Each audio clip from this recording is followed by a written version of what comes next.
Welcome back, everyone, to the deep dive. Great to be here. Today, we're jumping into something pretty neat in the watch world. Oh, yeah. What do we got? The new Bulova Goddess of Time Reissue watches. You might have seen these popping up. Ah, yes.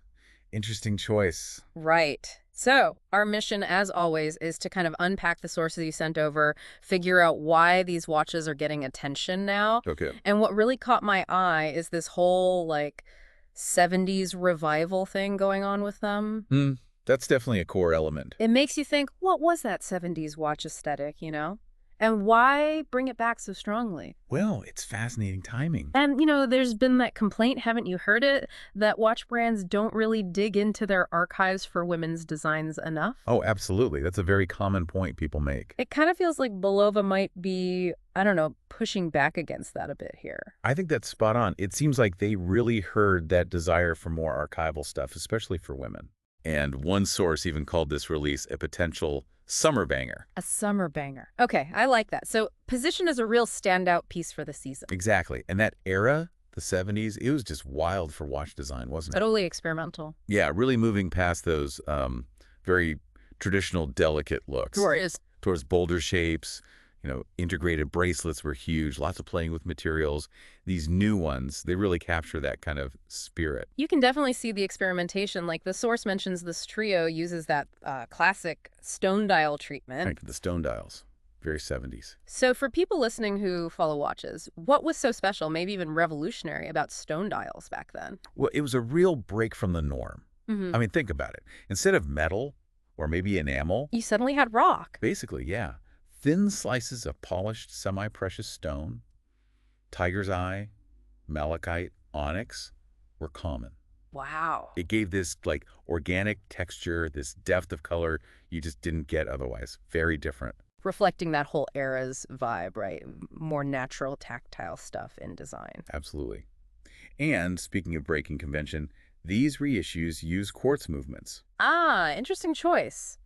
A nod to the 70s quartz crisis, or revolution, depending on your view. Exactly. Kind of fits perfectly. Quartz made watches more accessible, allowed for different designs, thinner cases sometimes. It fits that innovative, democratic spirit of the era. And it makes these pretty approachable today, price-wise, I imagine. Definitely helps. And what about those mesh bracelets? They're quite distinct, too. They feel very vintage, obviously, but also somehow, I don't know, wearable now. Not too costumey. That's a great observation. It's a full-on 70s look, no doubt. So does that limit its appeal, or is it perfectly hitting current trends? Sometimes a strong vintage look can be niche. But here, I think the mesh is actually a big part of the draw. How so? It gives it that sort of fluid, almost jewelry-like feel, but the clean lines keep it feeling quite modern, quite sleek on the wrist.